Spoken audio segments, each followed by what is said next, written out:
안녕하세요. 자, 여러분하고 이제 수표법을 이제 마지막으로 좀 해봐야 될 것 같은데, 수표 있죠? 이 수표는 어, 어음하고 좀 다른 것만 좀 잘 구분하시고요. 수표의 특징을 좀 기억하시면 됩니다. 수표에 대해 독립적인 어떤 그런 문제보다도 이 환어음과 연결되는 중에서 이 다른 부분 있잖아요. 다른 부분을 조금 확인하시고 알아두면 시험에 많이 나오진 않지만 그리고 대비를 할 수 있습니다. 또 한음과 다른 특별한 제도들을 두고 있거든요. 그 취지만 알고 있으면 되는데 어쨌거나 이 수표는 환음하고 완전 구조가 똑같아요. 똑같은데 단지 이제 우리가 법상 어음의 수표의 그죠? 유통성을 확보하고 어음 같은 경우는 어떤 외상증권, 신용증권이라는 특징을 갖고 있지만 수표는 좀 그걸 벗어나려고 노력합니다. 그래서 직접적으로 있죠. 이 화폐의 기능을 보완해 주는 역할을 하기 위해서 신용증권의 어떤 기능들은 다 뺍니다. 그래서 대표적인 것이 만기가 빠져 있어요. 만기라는 제도를 없어요. 그 다음에 이제 지급 제시라든지 이런 것도 굉장히 짧게 되어 있습니다. 짧은 기간 내에 모든 게 해결될 수 있도록 해주는 거죠. 10일 안에. 뭐 이런 것들이고 또 한 가지는 이제 인수 제도가 없어요. 인수 제도를 여기서는 없앴습니다. 그런 건데 일단 우리가 그림을 보시면 이렇게 해서 특징이 첫 번째가 이 자금 관계예요. 자금 관계는 우리 화름 같으면 이 자금 관계는 그들의 내부적인 계약 관계로 이뤄되는 것이지만 우리 수표법은요. 수표법상 아예 뭐 당좌 대월 계약이라든지 이런 어, 자금 관계에 대한 계약을 체결하도록 돼 있어요. 그리고 지급인은 반드시 뭐죠? 은행이어야 되는 거죠. 그러니까는 이 수표는 웬만하면 가져가면 은행이 언제든지 줄 수 있도록 해서 화폐와 동일한 기능을 하도록 한 것이에요. 알겠죠? 예, 거기에 좀 특이한 거는 지급인은 은행으로 하고요. 이거를 보증하겠다는 지급 보증인 제도를 두고 있어요. 지급 보증 제도 있는데 특이한 제도이긴 하지만 이게 뭐 많이 활용되고 있는 상황은 아니라서 시스템상 지급 보증이 있다는 정도만 알아두시면 될 것 같아요. 나머지는 거의 이 한엄에서 했던 거와 똑같습니다. 예, 그리고 어, 여기에서 인수제도가 없다는 거죠. 지급인에서 인수제도가 없다는 걸 여러분이 알아두셔야 돼요. 그래서 인수제시 이런 거 없습니다. 예, 그 다음에 또 한 가지 특징은 이 수치인 있잖아요. 수치는 수표에는 굳이 적지 않아도 상관없어요. 알겠죠? 발행인, 지급인이 은행이기 때문에 수치는 굳이 적지 않아도 상관없어요. 그래서 이건 수치는 적으면 어때요? 그냥 유익적 재상이에요. 적어도 뭐 적으면 유의하지만 적지 않더라도 수표의 효력에는 지장을 주지 않는다. 됐죠? 뭐 그 정도 알아두시고 자 마찬가지로 여기는 차이점은 주채무자가 여기는 없어요. 단지 지급보증인은 수표 채무자가 있을 뿐이고요. 인수제도도 없어요. 참가인순이 특히 만기는 없습니다. 만기를 넣게 되면 외상증권화, 언제까지 주겠다는 채무, 외상증권이 될 수 있기 때문에 신용증권이 돼버린 거죠. 그래서 만기를 없애요. 그리고 짧은 기간에 지급될 수 있도록 지급 제시간도 10일로 짧게 놓은 거죠. 그렇게 여러분이 이해해 주시면 돼요. 이해됐죠? 그래서 간단하게만 우리 수표에 대한 내용을 검토를 하고 수표의 이러한 취지, 어떤 거예요? 어, 유통성 확보와 화폐 기능을 보완하기 위한 어떤 신용증권화를 배제하는 그런 특이한 제도들이 있는데 그것만 살펴보면 되거든요. 자, 그래서 수표의 기본 내용들이 쭉 나와 있는데 여기에 있는 내용들을 여러분이 쭉 알아두면 수표 전반에 대해서 환음과의 차이점을 이렇게 설명해 주면서 수표를 이해할 수 있도록 제가 좀 정리를 했거든요. 예, 그렇게 내용을 보시면 됩니다. 조문을 일일이 살펴가면서 할 필요는 없어요. 왜냐하면 거의 수표는 환음과 동일해요. 다른 어떤 몇 가지 제도만 있지 나머지는 거의 똑같은데 수표법에는 그 내용을 동일하게 그냥 수표를 말을 바꿔서 다 규정을 해놨기 때문에 여러분들은 굳이 알 필요 없어요. 그냥 차이점과 특유한 제도만 보시면 돼요. 자, 수표는 발행인이 제3자인 지급인에게 수표금의 지급을 위탁하는 지급 위탁 증권은 이거는 환음과 똑같은 말이죠. 그리고 수표를 발행할 때도 발행인과 지급인 사이는 실질 관계로서 자금 관계 존재하고 있는 건 맞죠? 똑같아요. 또 수표를 수주하는 당사자 관계, 원인 관계 존재하는 것도 환음과 완전 똑같습니다. 그런데 수표의 지급인은 신용증권을 방지하기 위해서 반드시 돈을 지급될 수 있도록 해야만이 수표라는 것이 유통성이 더 강하게 확보될 수 있고 현금처럼 쓸 수 있겠죠. 그 수표의 지급이 될 수 있는 것은 은행에 한정된다. 그죠? 우리 한음의 지급인은 누군지 뭐 일반 사인인데 돈이 있는지 없는지 확실할 수도 없지만 그죠? 불안정하지만 여기는 아예 지급인 자체가 은행으로 되어 있기 때문에 지급 거절될 상황은 적습니다. 그 다음에 또 한 가지는 아까 말씀드렸지만 수표의 자금 관계는 수표법에 아예 규정이 되어 있으며 정리가 되어 있어요. 그거 특징이고요. 그 다음에 어음 요건과 수표 요건이 차이가 있죠. 수표 요건에는 만기가 없다는 거 알아주시고 또 수취인은 필요적 대상이 아니라는 거 이게 환음과 다른 점이고 또 수표의 신용증권화를 방지하기 위한 여러 가지 규정이 있다는 거 알아두시고 수표에는 어음과 같은 인수나 참가 제도가 없어요. 그 다음에 지급보증이나 행선수표 같은 독특한 제도를 두고 있다는 것만 알아두시면 돼요. 그 제도를 이해하시면 되겠죠. 그렇죠? 특이한 제도 있다는 점이 다른 점이에요. 그 다음에 수표의 종류는 뭐 자기 지시 수표, 위탁 수표, 자기압 수표 이런 것들이 있습니다. 그리고 그 외에는 행선 수표라는 게 있는데 이거 알아보도록 하겠습니다. 행선 수표가 뭔지요. 자, 일단 당사자 수표 관계는 한번 우리가 하는 것 쭉 비교를 하면서 제가 나열해 놓은 건데 여러분이 이제 이해가 좀 되면 좋겠어요. 자, 당사자 수표 관계, 수표의 발행인, 수취인, 지정, 지급인이 있는데 일단 수표는요. 발행과 관련된 당사자는 발행인, 수취인, 지급인 요거는 하는 거 거의 똑같다 그랬죠? 예, 그 다음에 수표의 발행인은 지급을 담보한다는 점에서 지급과 인수를 담보하는 어음의 발행기간 차이가 있어요. 수표의 발행인은 지급을 담보합니다. 그런데 우리 한어음은 어때요? 지급을 담보하고 뭘 담보하냐면 인수제도. 이걸 인수할 것이다. 라는 인수를 담보하는 예, 것에서 차이점이 있어요. 여기는 수표는 지급만 담보합니다. 알겠죠? 그런 의미에서 신용증권화 좀 방지되겠죠. 또 그다음에 그래서 수표에서는 발행인이 만약에 지급을 담보하지 않는다 이 말을 적을 수 있어 없어요? 적을 수 없어요. 그리고 뭐 이건 뭐 당연한 거지만 수표를 발행한 후 발행인이 사망한다 하더라도 무능이자 된다 하더라도 수표에 영향이 없죠. 외관법리에 따라서 수표는 어쩌고 됐고 그 다음에 김영식 수표에는 소진이라는 글자와 같은 적었을 때는 소진 출급식 수표로 봅니다. 만약에 수취인이 적혀 있지 아니한 수표는요. 그냥 갖고 있는 사람이 돈 줘야 된다는 소진 출급식 수표로 법은 보고 있습니다. 이해됐죠? 그 다음에 수표는 수취인을 기재하지 않고 그냥 소진 출급식, 지명 소진 출급식, 무기명시로 발행할 수 있다는 점에서도 엄과 구별되는 점이에요. 알겠죠? 그렇게 여러분이 간단하게 좀 비교를 좀 해주시면 충분합니다. 그 다음에 수치는요, 확정적으로 기재되지 않는 이른바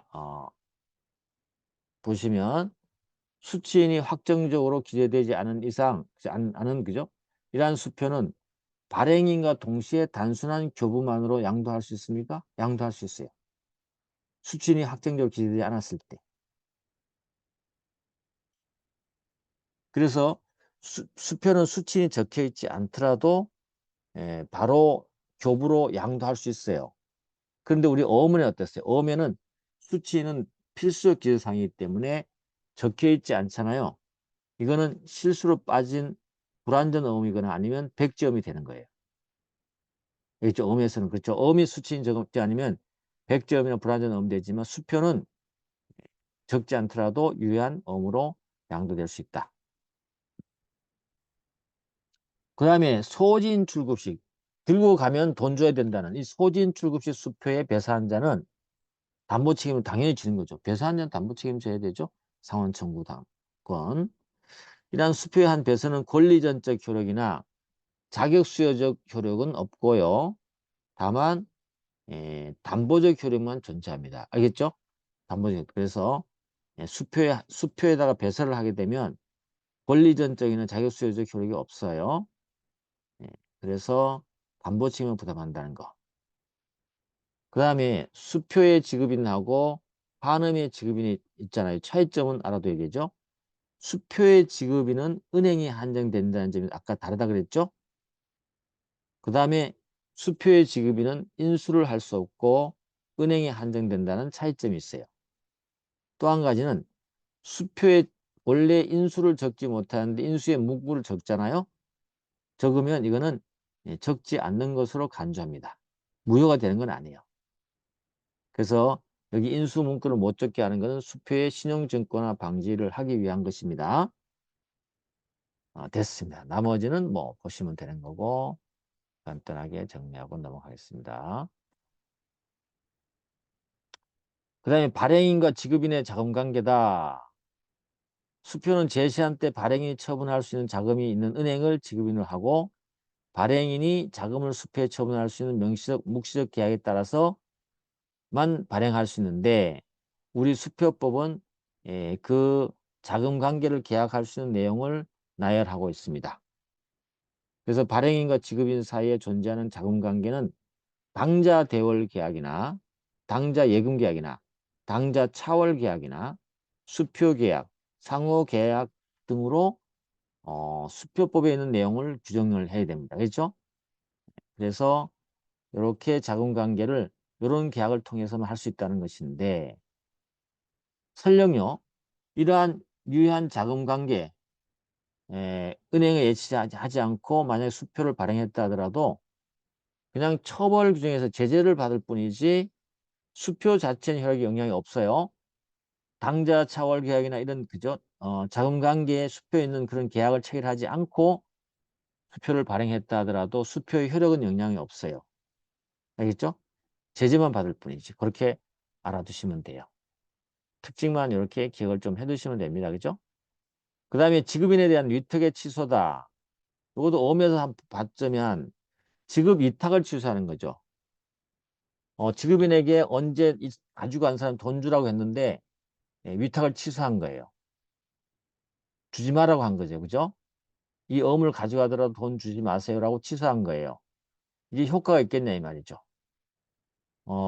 일단은 어음 할 때 말씀드렸지만 수표의 발행인도 환해음의 발행이 마찬가지로 지급인에 대해서 지급 위탁을 취소할 수 있습니다. 철회. 그 수표 가져가면 돈 주지 마세요라고 할 수 있단 말이죠. 이렇게 지급 위탁을 취소는 할 수 있어요. 그런데 환어음과 다른 점은 수표의 비지급성과 신용을 높이기 위해서죠. 신용을 높이기 위해서 지급의 위탁의 취소는 지급 제시한 경과 후에만 효력이 발생합니다. 지급 제시간이 보통 10일이거든요. 10일 동안 유통되는데 이걸 취소하더라도 그 10일 동안 수표를 갖고 있는 자에게 지급이 보장되도록 하기 위해서 지급 위탁의 취소는 할 수 있지만 그 효과는 지급 제시기간 10일이 지난 이후부터 효과가 발생합니다. 이런 차이가 있어요. 근데 환음은 그냥 위탁 취소하면 바로 효과가 발생합니다. 그죠? 그래서 지급 제시 기간 내에 지급 취소를 하는 경우에도 제시 기간 내에는 효력이 없지만 제시 기간 경과 후에 효력이 발생하는 거죠. 알겠죠? 그 다음에 요거 여러분 알아두셔야 돼요. 다만 지급 제시 기한이 경과된 후에도 지급 위탁의 취소가 없잖아요. 그럼 지급인은 발행인의 계산으로 계속 수표금을 지급할 수 있어요. 요게 이제 여러분이 의문이 드는 부분이었죠. 10일이 지급 제시 기간이 10일이에요. 근데 우리가 자기압 수표라든지 이런 수표를 갖고 있으면서 한 달 동안, 두 달 동안 또 그걸 갖고 있잖아. 그죠? 갖고 있다가 언제든지 가서 돈 달라 그러면 돈 주잖아요. 10일까지 지급 제시를 해야 된다면서요. 그죠? 그런데요. 10일까지 지급 제시하고도 있죠. 그 수표는 지급 위탁의 취소가 없으면 유효한 걸로 존재해줘요. 우리 현금처럼. 그죠? 현금처럼. 현금 5만 원권자는 어때요? 기간이 제한 없이 계속 유통돼야 되는 거잖아요. 그죠? 마찬가지로 수표도 화표처럼 되려면 일단은 10일 내에 지급 제시를 하도록 해놓고 그게 지나더라도 어때요? 지급 위탁 취소가 없으면 유효하게 수표로서 기능을 하고 돌아다니다가 언제든지 가서 어, 수표금을 지급을 청구할 수 있겠죠. 그런 점이 있다는 것도 하나 여러분이 생각해 보시고요. 그 다음에 넘어가셔서 수표상 권리다. 우리 다 해봤던 건데 환어무와 그 유사하지만 다른 것만 살펴보면 되는데 첫 번째는 수표상의 권리 내용에 상환 청구권 있죠. 상환 청구권도 있고 그 다음에 지급 보증에 대한 수표금 지급 청구권도 수표상 권리에 포함됩니다. 그 다음에 수표에는요 만기의 개념이 없다. 그죠? 그래서 만기 전 상환 청구 개념 없어요. 그래서 수표에서는 지급 제시 기간 내 지급 제시했지만 거절된 경우에 일반적인 상환청구권만이 존재한다. 알겠죠? 그리고 수표에서는요. 상환청구권 보존기간이 며칠이다? 발행일도 10일 이내이다. 이거 환음할 때 다 설명했던 겁니다. 이렇게 모아서 한번 비교해 보는 거예요. 알겠죠? 그 다음에 이것도 다 봤던 거예요. 상환청구 요건에서 지급거래를 증명하는 방법은 공정증서 되고 그 다음에 지급인의 선언도 되고 그 다음 어음교환서 선언도 된다는 거 다 봤던 거죠. 그 다음에 거절 증서나 선언 작성 기간은 지급 제시 기간 내 전에 작성되기 때문에 지급 제시간 말일에 제시한 경우는 그날 이후에 일거래일에 작성할 수 있다. 네, 그렇게 한번 확인하면 돼요. 다 했던 거 이제 복습하는 거 비교해 보는 거예요. 별거 없어요. 나머지는 여러분 보시면 됩니다. 보든지 안 봐도 상관없어요. 그게. 그 다음에 기타 수표의 내용 나와 있어요. 수표 발행 방식과 관련해서 수표 금액의 기재 차이가 있는 경우 뭐 수표 채무의 독립성, 백지 수표 이런 것들은 거의 뭐 한번 보시면 돼요. 환원과 거의 똑같기 때문에 그게 문제가 안 돼요. 근데 수표는 어음과 다르게 요거 하나 체크합니다. 입질 배서가 인정되지 않습니다. 수표는 만기의 개념이 없기 때문에 만기 후 배서라는 개념도 수표에는 없어요. 아시겠죠? 수표는 입질 배서가 인정되지 않아요. 수표는 만기 개념이 없기 때문에 만기 후 배서 이런 거 없어요. 네, 됐습니다. 그 다음에 수표는 어음과 다르게 수표는 지급인을 제외한 수표는 지급인을 제외한 그죠? 지급인을 제외하고는 보증을 할 수 있고요. 보증 방식, 기능 이런 것들은 환원과 완전 똑같기 때문에 고민할 거 없어요. 고민할 거 없어요, 여러분. 별도로 그렇게 물어보지도 않고 하는 건 똑같습니다. 나머지 쭉 다 똑같고요. 그 다음에 우리 이득상환청구권 쭉 내려가 보시면 이득상환청구권 있죠?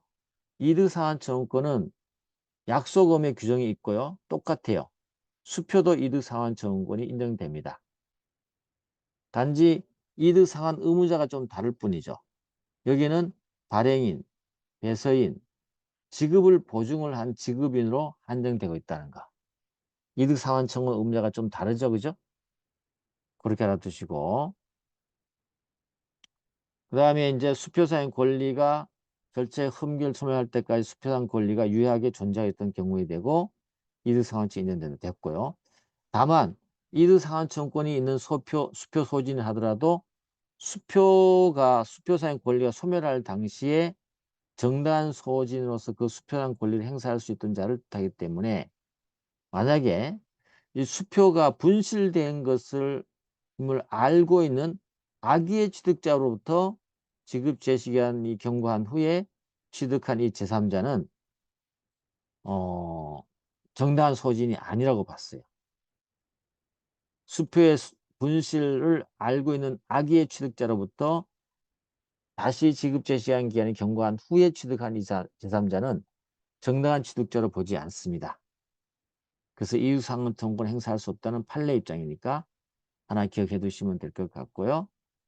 예, 그 다음에 뭐 은행이 발행한 자기압 수표에 대한 이득상환 청구권은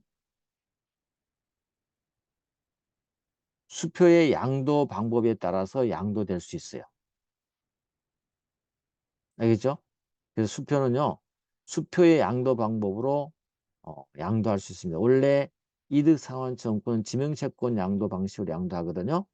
근데 자기압 수표 같은 경우 있죠. 이럴 때는 그냥 수표의 일반적인 양도 방법으로 양도할 수 있습니다.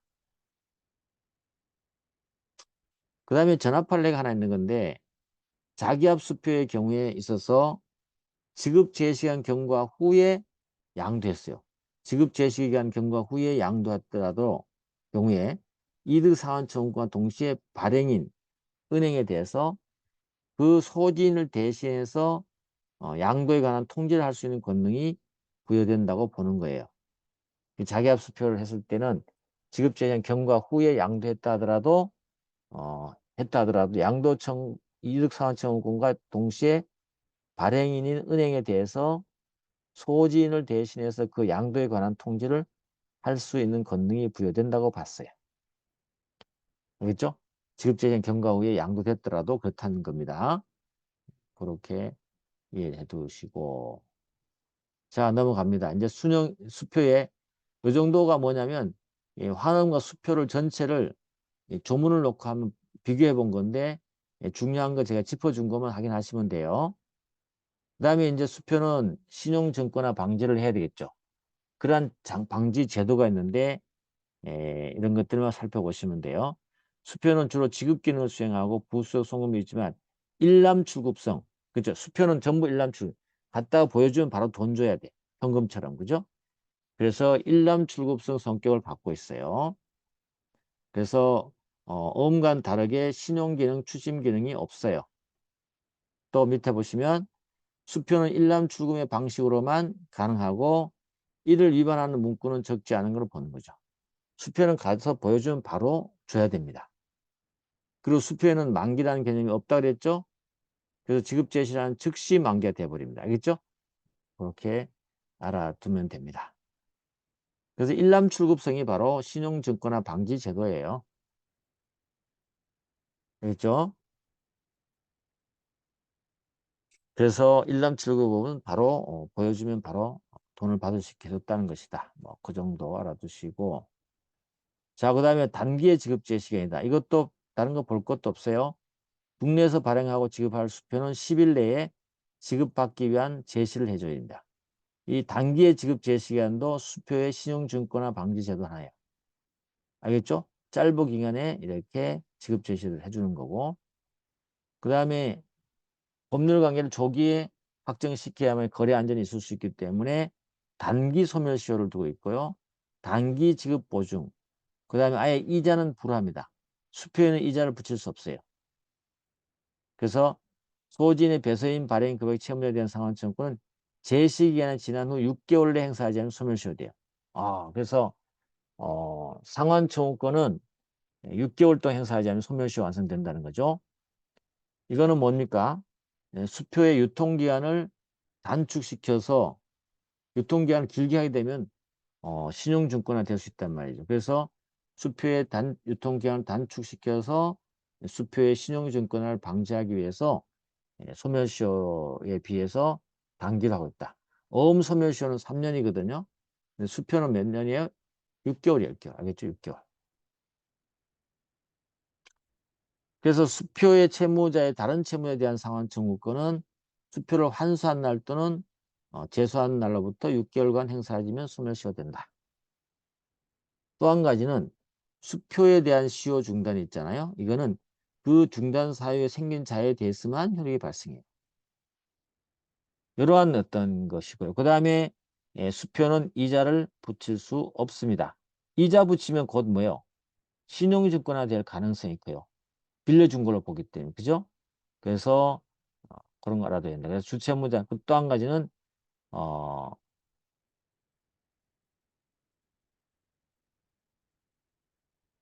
수표의 지급보증이 있죠. 이 지급보증인은 한음의 인수인과 다르게 지급 제시 기간 내 수표가 지급 제시된 경우에만 의무로 부담합니다. 보증인은 알겠죠? 그 주체문자는 아니에요. 지급보증 주체문자는 아니에요. 그래서 어음법의 주체문자는 주로 무조건 1차적 지급 의무 지는 자를 주체문자라 그래요. 인수인 같은 경우, 그죠? 약소음의 발행인 같은 경우. 그다음에 마지막으로 수표에는 이자를 적지 못하기 때문에 잘못 적혔으면 어때? 적지 않은 것으로 간주해줍니다. 그 다음에 지급인의 인수에서 보증을 못하도록 합니다. 수표의 지급은 인수를 하지 못하고요. 인수제도가 없기 때문에 또 수표에 적은 인수 문건은 적지 않은 것으로 보고요. 이걸 허용한다 그러면 어때요? 지급인이 주체물을 부담하는 결과가 되기 때문에 수표가 장기간 유통된 우려가 있기 때문이죠. 그 다음에 수표의 지급인이 한 배서는 무효입니다. 지급인은요, 배서할 수 없어요. 알겠죠? 배서 무효입니다. 만약 허용하게 되면 결과적으로 지급인의 인수로 허용하는 것과 똑같아지는 거죠. 그 다음에 지급인에 대해서 한 배서 있잖아요. 이거는 영수증 효력만 있다. 뭐 그 정도 간단하게 알아두시면 돼요. 보증금지, 배서금지, 그 다음에 인수그죠? 인수금지 생각하시면 돼요. 자, 그 다음에 수표 특이한 제도를 보시면 선일자 수표 제도가 있거든요. 이 선일자 수표의 개념과 특징만 좀 알아두시면 돼요. 선일자 수표라는 건요. 발행일자를 현실의 발행일보다 후일의 일자로 기재한 수표를 말해요. 발행일자를 현실에 예를 들면 이런 거예요. 어, 현실을 만약 12월 5일 날 발행했다고 합시다. 현실 발행일. 근데 원래 이게 발행일이잖아요. 그죠? 그런데 수표의 표지에는 어때요? 언제 발행됐다? 12월 10일로 돼 있어요. 그래서 이건 현실에 발행된 날짜. 그 다음에 음에 기재된 발행 날짜는 12월 10일로 돼 있어요. 그렇죠? 이런 걸 우리가 선일자 수표라 그래요. 선일자. 아시겠죠? 이거는 뭐냐면 지급 제시 기간을 사실상 어때요? 연장하기 위한 거죠. 연장하기 위해서. 10일 내 지급 제시 기간이니까 그걸 좀 길게 하기 위해서 아예 있죠. 발행일자를 실제 발행일자를 아예 뒤로 적어 놓는 거죠. 또 그런 이유는 뭐냐면 수표 발행 당시에 은행에 자금이 있어야 되는데 자금이 지금 없잖아요. 그럼 당장 가져가면 돈 줄 수 없기 때문에 이렇게 발행일자를 실제 발행일보다 후일의 날짜로 하게 되게 되면 그때 예, 이 뒤에 적힌 날짜에 지급 제시를 올 거란 말이죠. 그죠? 그때까지는 돈을 마련할 수 있다는 거죠. 그래서 자금이 없기 때문에 마련할 시간적 여유가 필요할 때 이렇게 실제 발행일보다 뒤에 일자로 발행일을 적어 놓습니다. 원래 12월 5일에 발행되는데 12월 10일로 발행된 걸로 해가지고 좀 이렇게 연장하는 거죠. 지급 제시 기간을 연장하는 거예요. 이거 유효하냐 이 말이죠. 근데 우리 판례는 어때요? 법정은 어때요? 인정하고 있습니다. 유효성을 전제로요. 발행일자 전에 지급 제시하더라도 유효하다는 걸 두고 있어요.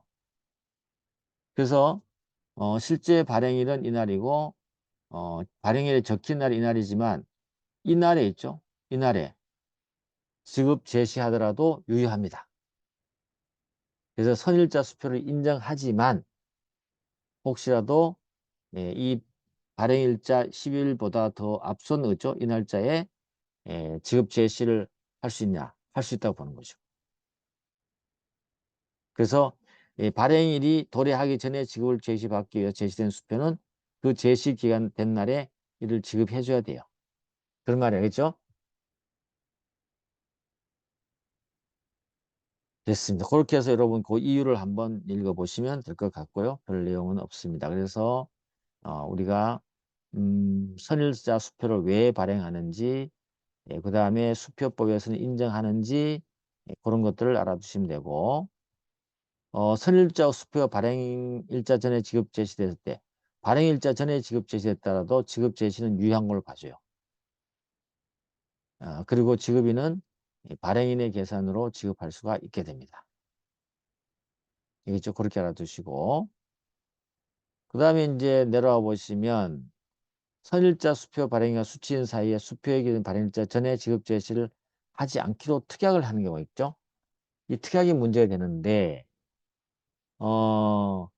수표법 28조 이하 강행 복경하지만 지급 제시 금지 특약이 이 규정을 직접 변경하는 것은 아니기 때문에 특약 자체로 선량한 풍속 기타 사회질서 반하는 것도 아니기 때문에 무효로 봤어요. 됐죠? 지급 제시 금지 특약까지. 특약도 우리는 유효하다고 봤다. 그죠? 넘어갑니다.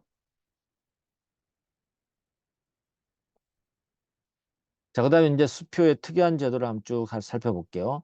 선일자 수표도 어떤 건지 인정한다 알아뒀고, 첫 번째는 지급보증이에요. 이 지급보증은 시험에 잘 안 나와요. 아까 그랬듯이 지급에 대해서 보증해 주는 건데, 수표 소진이 지급 제시간 내 지급 제시하면 지급인이 수표금을 지급하기로 하는 의사를 수표의 표면에다 표시해줘요. 이거 지급한다 라는 거죠. 표시해주는 행위를 우리가 지급 보증이 하는데 여러분 크게 여기는 보지 않아도 상관없습니다. 자, 이제 마지막으로 행선수표를 한번 볼까요? 행선수표는 이렇게 수표가 어,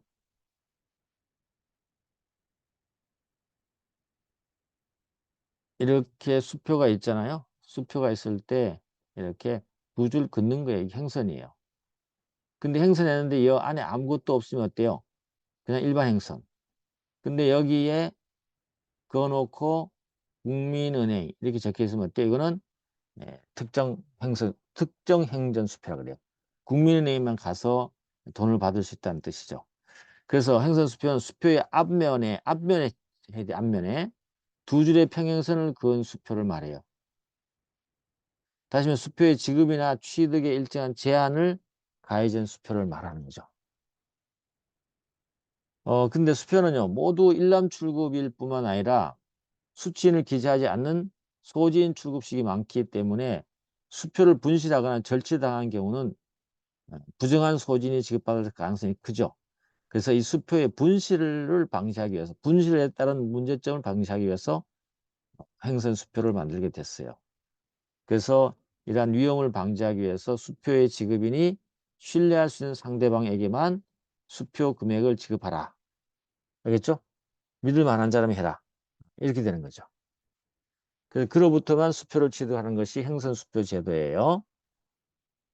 그래서 수표의 앞면에 두 줄의 평행선만 긋고 아무런 기재하지 않는 것은 일반 행선수표라 그래요. 근데 두 줄 사이에 특정한 은행의 명칭을 기재하면 특정 행선수표라고 해요. 뭐 그 정도 행선수표의 개념만 좀 알아두면 돼요. 예, 이 정도로. 자, 넘어가셔서 작성 변경 말소다. 수표의 발행이나 소지는요. 누가 그을 수 있냐면 수표의 발행인하고 소지인이 수표의 행선을 볼 수 있는 거예요. 그리고 뭐 이제 조문 문제도 보시면 일반 행선을 특정 행선 수표로 변경할 수 있지만 그 반대로 특정 행정 수표를 일반 행정 수표로 변경하지는 못한다는 조문이 있다는 걸 알아두시고 왜 그렇습니까? 특정 행정 수표는 거기에 중간에 국민은행 등도 있죠. 은행의 이름을 적어놨잖아요. 그러니까 일반 행선 수표보다는 지급에 있어서 더욱 엄격한 제한을 받기 때문에 예, 거꾸로는 변경이 안 돼요. 그리고 행선 또는 지정된 은행 명칭을 이렇게 막 지워버렸어요. 이거는 말소되지 않는 것으로 일단 간주해 줍니다. 왜 그러냐면 행선 수표를 절취하거나 습득한 자가 행선을 막 지워버리겠죠. 말소하고 지급받는 것을 방지하기 위해서 그렇게 했다는 거죠.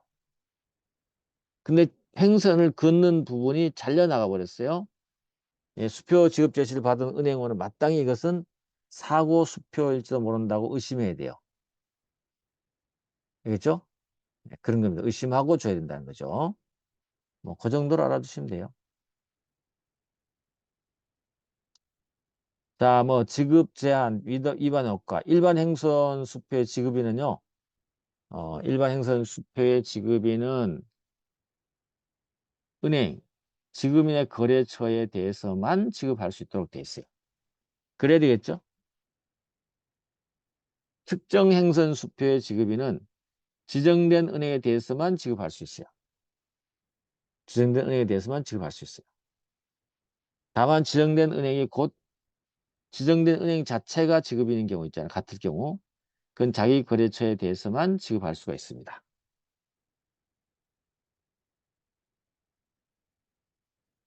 그냥 뭐 특정 행정 수표에 지정된 은행은 다른 은행으로부터 추심하게 할 수 있다. 이런 조문 내용이니까 보시면 될 것 같고요. 어, 여러 개의 특정 행선이 있는 수표 지급인은 지급하면 안 돼요. 여러 개의 특정 행선이 있으면 이거는 문제가 생긴 거기 때문에 수표 지급은 지급할 수 없어요. 다만 두 개 행선이 있다 하더라도 그 하나가 음경 교환수에 제시해서 추심하게 하기 위한 경우는 유효합니다. 유효합니다. 알겠죠? 그렇게. 제가 해준 얘기만 좀 알아두세요. 나머지는 뭐 됐고요. 그 다음에는 이 조문 문제인데, 예, 은행은 자기 거래처 또는 다른 은행에서만 행선 수표를 취득할 수 있고요. 그 밖의 자를 위해서 행선 수표 추심을 하지는 못해요. 이걸 만약 제한하지 않는다면 행선 수표의 부정 소진이 그 수표를 은행에 양도하거나 은행의 그 추심을 이용해서 용이하게 수표의직을 받거나 받는 것과 동일한 목적을 달성할 수 있기 때문에 그렇다. 그냥 그렇게 알아두면 돼요. 그 다음에 이제 이 위에 있는 제한을 위반해서 행선 수표를 취득하거나 거래처 이외 자에게 지급한 은행이나 지급인은 손해나면 어때요? 수표금액 한도 내에서 배상할 책임을 져요. 알겠죠? 만약에 그 손해액이 수표금을 초과한다? 그때는 피해자는 민법의 일반 원칙에 따라 손해배상도 청구할 수 있어요. 뭐 그 정도로 여러분이 이해해 주시면 될 것 같아요. 전문 내용이고 큰 특별한 건 없어요. 아시겠죠? 이렇게 해서 여러분하고 교재와 관련되는 이 수표 부분을 살펴봤어요. 이 수표 부분은 여러분들이 뭐 너무 알뜰하게 할 건 없고 비교된 것 좀 해주고 수표의 특이한 제도, 행선 수표가 뭔지 좀 알아두시고 그 다음에 지급 보증은 몰라도 되고요. 알겠죠? 그 다음에 이제 지급 제시의 유효성 이런 것들 제가 선일사 수표 있죠? 선일자 수표. 선일자 수표하고 행선 수표 정도만 여러분이 기억해 주시면 될 것 같아요. 다음에 이제 나머지는 우리가 지금까지 비교했던 그러한 간략간략한 특징만 시험에 나오게 될 겁니다. 이해되셨죠? 그래서 이건 여기까지 하도록 하고요. 수표를 마무리하도록 하겠습니다.